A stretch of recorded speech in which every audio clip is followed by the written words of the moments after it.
Today we'll be starting with the third chapter of class 11th, that is your private, public and global enterprises. Right. In the second chapter we learned about what private sector was all about and what are the different forms in which a private sector can be organized. Right.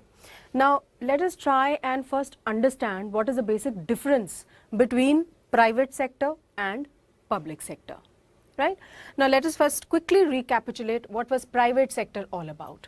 The first and the foremost motive of a private sector enterprise is profit maximization, right? They come into existence with a basic motive of maximizing profits, right? Secondly, they are owned, controlled and managed by rich private entrepreneurs. I repeat, they are owned, controlled and managed by rich and private entrepreneurs, right? Government has got nothing, no interference at all in the private sector enterprises, right? Then they are not accountable to public about their working.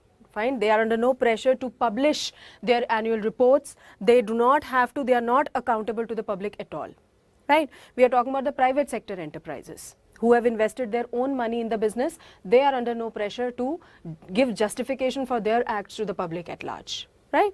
And finally, they can be organized as sole proprietorship, partnership, joint Hindu family business, cooperative societies and joint stock company. Fine. I haven't explained all this in much of a detail because I have already covered this quite in detail in your chapter 2. Now coming to public sector. When we say public, the first word that comes to anyone's mind is government. Right. So public sector enterprises, the main motive of any enterprise working in a public sector is public service. Public enterprise comes into existence to serve public at large. Right. Public service means that you are going to serve the society at large by providing them goods and services at the minimum possible prices and of the best quality possible. Right. After that comes that they work at a very meager profit margin. They definitely do not sell you the products at cost. जितना उनका cost लग रहा है उसी पे आपको नहीं बेचेंगे, but then definitely उनके profit margin जो होते हैं they are pretty less as compared to the private sector enterprises. Fine. ऐसा क्यों? Because private sector enterprises में the main motive is to maximize profits and here in public sector enterprises the main motive is to satisfy the public and to serve the public. Right? After that comes state ownership and state management and control. इसका मतलब these organizations, they are owned, controlled and managed by the state or the central government. Right?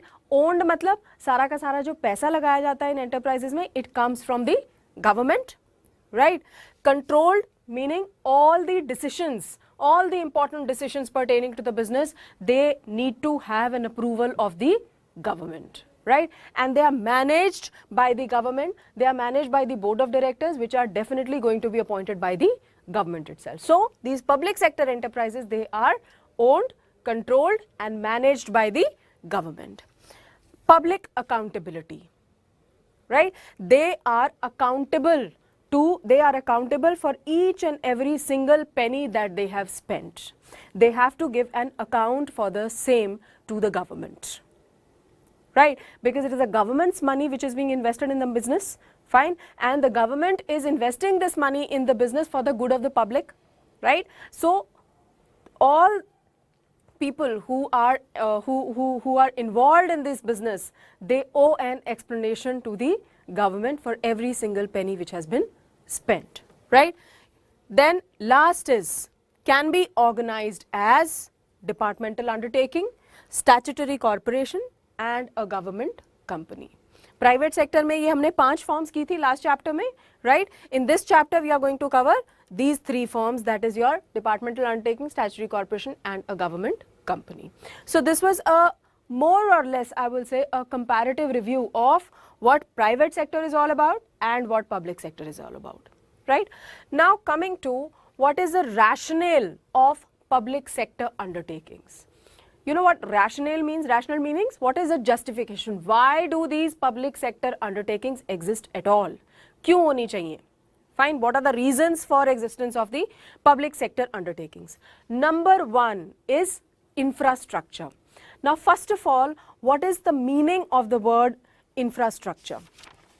For smooth functioning of any business, हम कोई भी business ले लें, ठीक है, if the place of production is not well connected with the place of consumption, is the business going to be successful? Answer is no. If there are no means of communication, fine, if there are no channels of communication which are available to us today, they are not there, will the business be successful? No. So basically all these support services, you know, which facilitate smooth functioning of business, this is nothing else but infrastructure. आपका roadways, railways, communication system, ये सारा क्या constitute करता है? ये मेरा infrastructure है, which is essential for smooth functioning of the business. Right? Now, roads banana, railway lines डालना, ठीक है, postal and telegraph services. Now, all these constitute your infrastructure. ठीक है, private sector and infrastructure build up करने के लिए you need to invest quite an amount of money, fine, and these are the projects which have a long gestation period. Long gestation period meaning इनको complete होने में काफ़ी time लगता है और ये profit yield करने में they take quite a long period of time to start yielding profits.